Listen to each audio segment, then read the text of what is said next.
Hi, everyone from the California Executives Alliance. I wanted to take a moment to walk you through this survey that you're going to receive via email, cover some of the basic elements, also give you some tips on how to enter the data. So let's just jump in and walk through that now. Here's a broad overview of the pieces of the survey. You got an instructions tab. If you see down at the bottom, the yellow is instructions. You got a green tab, which is for foundation information. And this is information you're going to use to describe your foundation, where it funds in terms of the geographies, and some other questions related to your foundation broadly. The grant detail tab in red here is where you're going to enter the detailed information for each grant and grantee.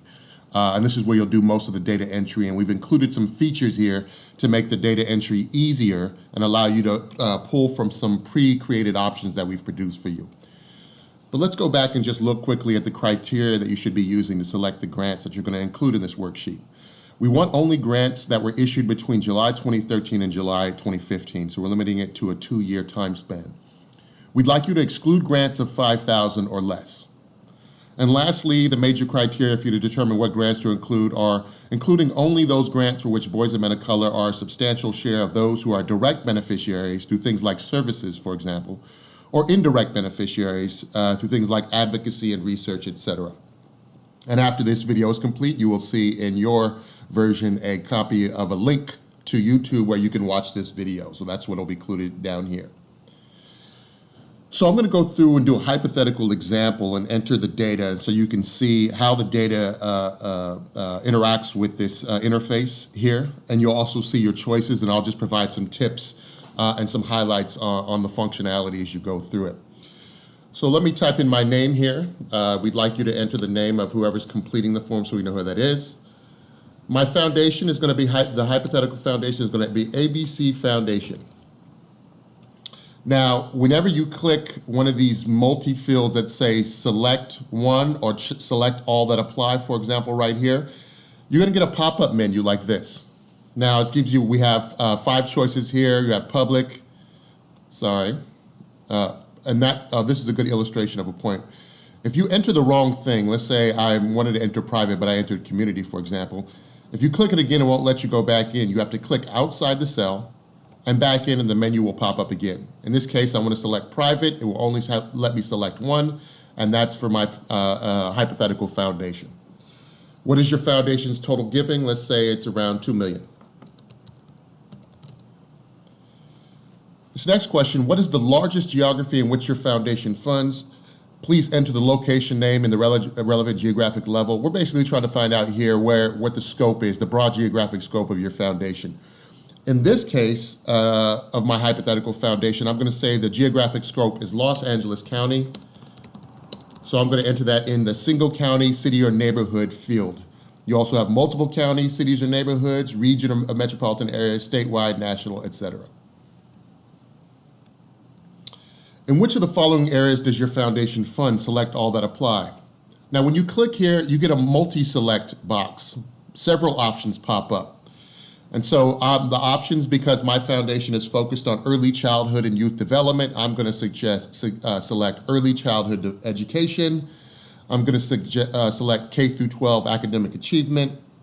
And I'm going to select youth development. Hit OK. After I hit OK, it's going to place all those selections in this box. Now, if, for example, remember, you can't click back in a box unless you click out of it first, and then the options will pop up. If I were to select other here, then I'd fill in this cell what my other selection is referring to. Please specify. And we'll say,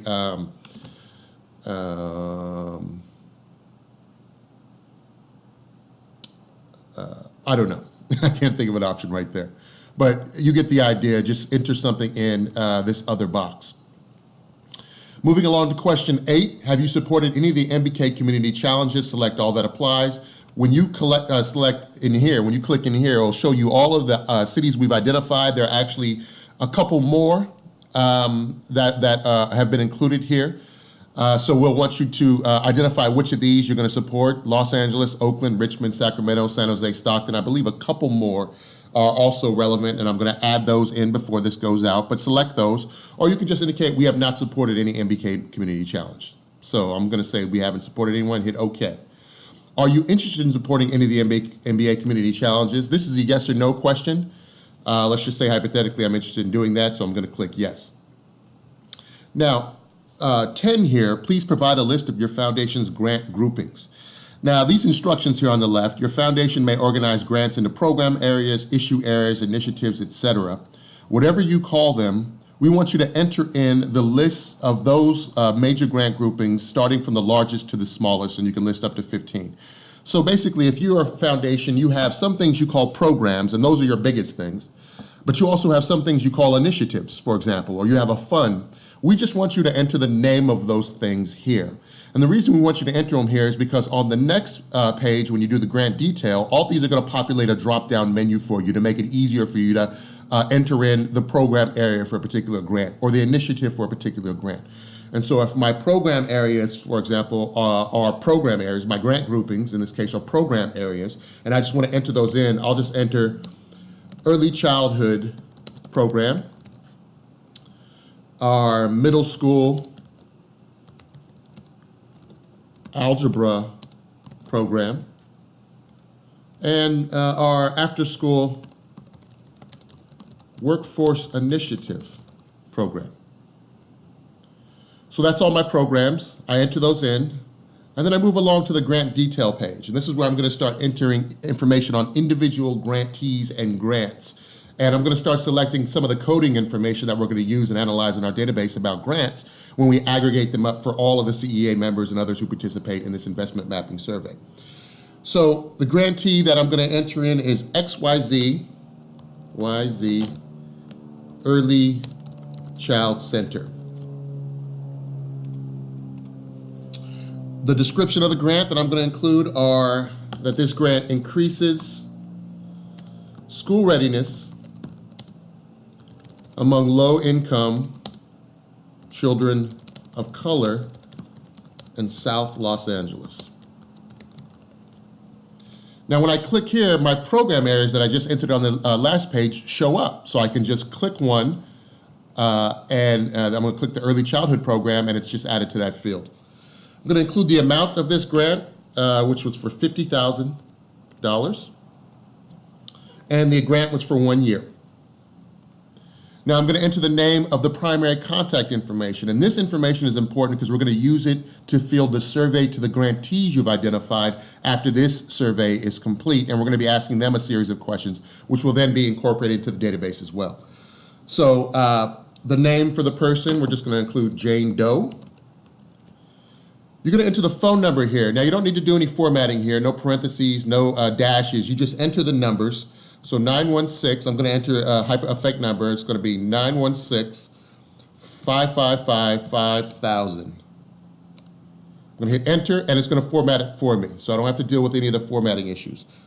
And then I'm going to enter a database, jdoe at xyz.org. Oh, and when you click enter, it goes to the next field. So it went to males of color question, so that's why that menu popped up. So when I click here, it's going to show me males of color. Remember, I got to click out and then click back in to have it reset. And the question, just so you can see it, let's go back here just for a second.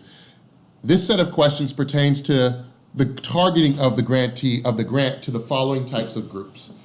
We ask whether or not the grant is actually targeted to males of color. So we know we set as the broad criteria that you want a substantial share of those who are the direct or indirect beneficiaries of a grant to be males of color. This question asks whether or not you actually target males of color explicitly in the grant. In this particular case, the answer to that is no. It's targeted to all children of color, so I'm going to say no.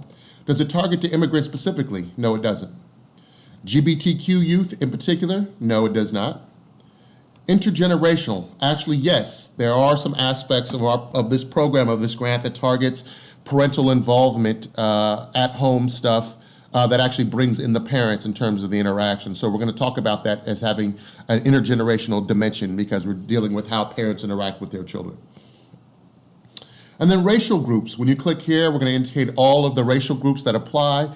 It's got here Black or African American, Hispanic or Latino, Native American, American Indian, East Asian, Southeast Asian, Native Hawaiian, other Pacific Islander, In this particular case, it's not targeted based upon race or ethnicity, so I'm going to hit not targeted there. So continuing to move forward. The next question is, what developmental stage in the life course of Boys and Men of Color is this grant intended to influence? I'm going to select all that apply from here.